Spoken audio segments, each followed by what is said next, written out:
L'Arche, people with and without intellectual disabilities become friends. There are L'Arche communities across Canada and in many other countries around the world. Jaan Vanier is the founder of L'Arche. He holds a vision of a society where every citizen belongs and has a place they can contribute. Maclean's magazine has called him a Canadian who inspires the world. Share that love, share that love, share that hope, share that dream.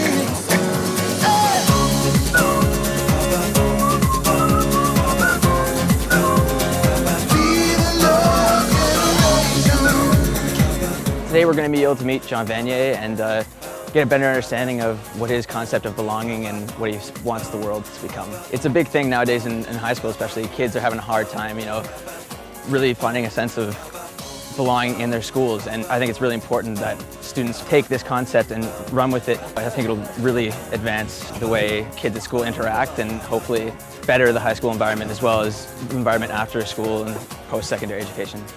Is the table a bit flat? Why is belonging so important to you? I belong to my family. I belong to my culture. But I belong to my religion. But I belong to something even more than that, which is I belong to humanity. Belonging is to be part of humanity, but to make a conscious decision to be part of a group of people with a vision of truth and of justice and of love, and to struggle so that this gap between the rich and the poor gets a bit less, well then you really need to be with others. Because we each have different gifts. You have gifts which I don't have, I have gifts which you don't have, and so together we can do something beautiful. What sparked you to be interested in what you are interested in? It's the journey of life. I was in a very protected environment. But being in a protected environment, we were nevertheless in France when war broke out. The Nazi troops attacked France. We were amongst refugees. We escaped from Bordeaux and back to Canada. But then inside of me a desire to open up.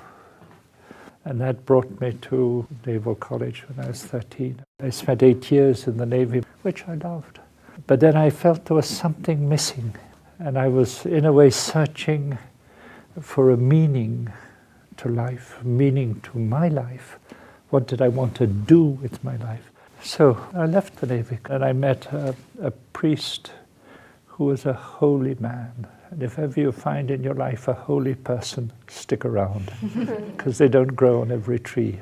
So that priest became chaplain to a small institution for people with disabilities. I was teaching here in Toronto, and he suggested I come and meet the people, and so I came, and there I stayed. And I discovered a meaning, which was to take people from institutions and begin to live with them and celebrate life, have fun. You see, what is important, for me anyway, is that life is beautiful. But in order to find a situation where life is beautiful, we need to do it with friends, and there has to be meaning. If it's just to make more money, to have more power, that's not interesting. At least it wasn't for me. That call you had, a lot of young people are frightened by this call. What advice can you give to them? My feeling is never give any advice to anyone, but listen to them and help them discover what is important is your desire, the deepest desire. I mean, you can have a desire to have Pepsi and God knows what, or take some hash, or, but deeper down, it's always to find what do you want to do with your life? And I find a lot of people can be scared of the call because they don't realize that God will only call you by giving a huge desire. But we have to learn to find this desire. What is important is that with each of us, we find the space to let our desires and our dreams to come up and our hopes. We don't want to be crushed. by a world which tells me you must do this, you must do that, which crushes finally your person. You have to succeed, you have to this. No, what is your desire? And maybe your desire, okay, maybe it is to succeed, okay, but a time will come, like a girl who came to L'Arche. She said that when she was a young adolescent, her parents were always fighting. So she discovered that relationship was dangerous. So she said, I decided then never to become vulnerable, never to open myself up to other relationships, but to succeed. And she succeeded at school, at university, she succeeded in work. She said, at 30 I felt a dis-ease. I was wearing a mask, and in a way I was frightened of people. And she said, I started to look and I fell into a community of L'Arche. And there she discovered that relationships are beautiful. She discovered who she was by the eyes and the love of people with disabilities. So she began then to touch her deepest desires. I'm on student council myself, and we have a variety of students who have disabilities as well. So how do you think we can better include them so they feel included themselves? That is the question. In Calcutta, I visited a school which was always in circle. The students were in a circle. And the more capable ones were always sitting next to the ones that were less capable. And so they had created in that school a sort of communication of mutual support. How to create situations where we can discover that our greatest gift is to help each one to be. To help those who are the powerful ones to discover there's something more beautiful in them that they haven't yet discovered, their capacity to love. And to help those who are weaker, who in some way have been pushed down into the world of victims, that there's something beautiful in them. And you see, frequently our first meeting with the different, we're frightened because they're different. A person with disabilities doesn't speak, or their face in some way has lost its attractiveness. But then, as we reflect upon it, and if somewhere there could be a meeting, and then as we listen to their story, we discover in point of fact, they're no different to me. I have capacities, yes, capacities to talk and do things, but I have a heart which is vulnerable. They have a heart that is vulnerable. So then we begin to discover that people with disabilities have a particular gift which is about relationships. And because their great cry is around relationship. And in a way, that's a question of each one of us. Do you love me? So on one side, we're called to be a success, but on the other, how to open our hearts so that we become people of relationship, people of peace, where we welcome people who are different cultures, different with it. And the danger in any school is to put the accent on the winning and on the succeeding, rather than on the growing together to do something more beautiful. So the big question is how to create an environment where we meet. And I think L'Arche is essentially that. I myself, when I was in elementary school, I was bullied. What advice would you give to people in terms of helping to deal with bullies? I can't give an easy answer to that. All I know is that we must learn to help. You see, if a child has never really been respected and loved, maybe he'll think always that the only answer is power. So how to help people discover that their identity is not an identity of power, but their real identity is an identity of love. Amidst this world of hatred, of disparity, of genocide, of global warming, where is hope for us and where is hope for our future? About 200 kilometers from Kenya, from Nairobi, there's an incredible, beautiful community. And it's over a large area. They have homes for people with disabilities and no money coming from anywhere. They're doing it themselves. Everywhere there are beautiful people. There are a lot of bad things going on. But you find, like in that community, every person is doing something beautiful. And the big thing in our society is to help each person discover what is beautiful in them, so that together we create a society where we love each other.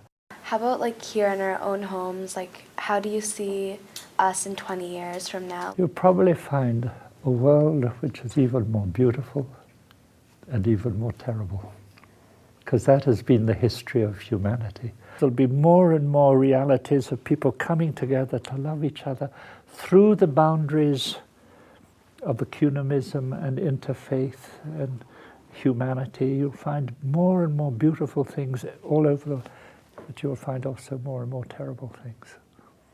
So the question is not to be frightened by the terrible, but believe incredibly in yourself and to be part with others to be the beautiful.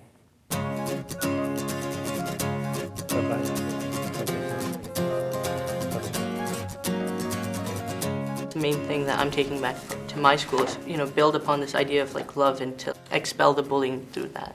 It is one thing to say that you belong to something, but to actually experience that and to actually have that sense of belonging, that sense of love is really empowering to see. He's really passionate about what he does, and that sparks something within us to be passionate about what we have. He's not afraid to show what he's passionate about, so why should we? One thing is just how important belonging is too, because just like, when you strip it down and everything, when you strip down the money, like everything, it just comes down to who, like, your family and your friends and stuff like that. I know at my school there's a little bit of seclusion going on. I'm sure at most schools it's like that. But I hope that through seeing this and knowing that all everyone needs is just to belong, to feel loved, that they can invite others into it. They can invite people into the cafeteria to come sit with them. One thing I remember him telling us is more beautiful and more terrible. What can we do to make that gap between terrible and beautiful less and less?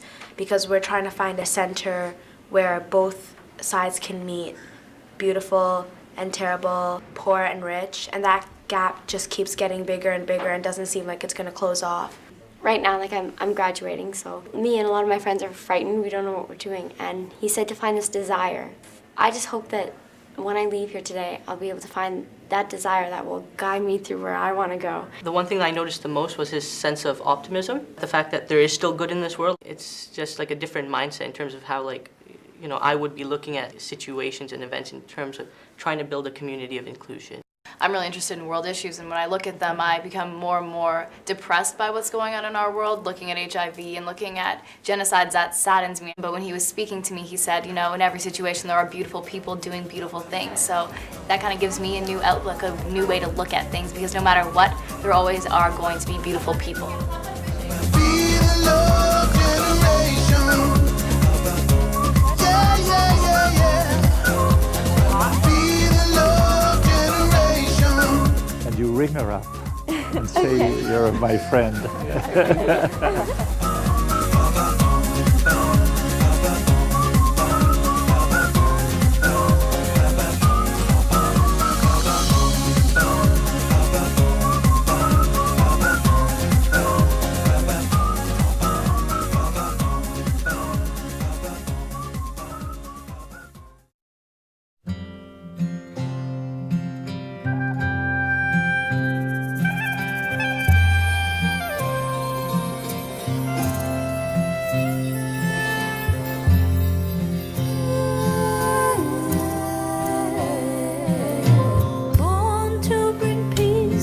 disturbs you and moves you to new possibilities with weeping and singing. Your freedom is born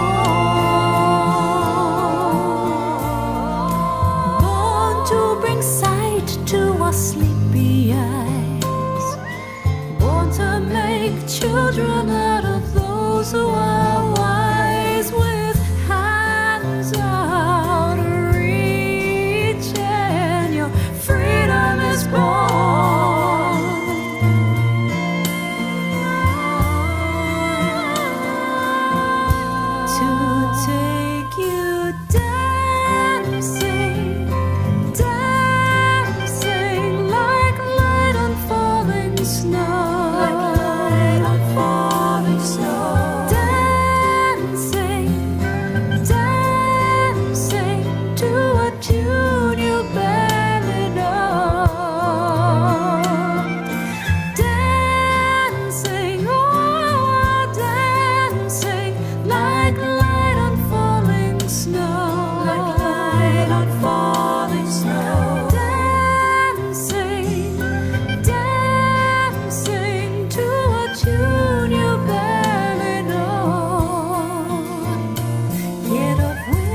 you can be sure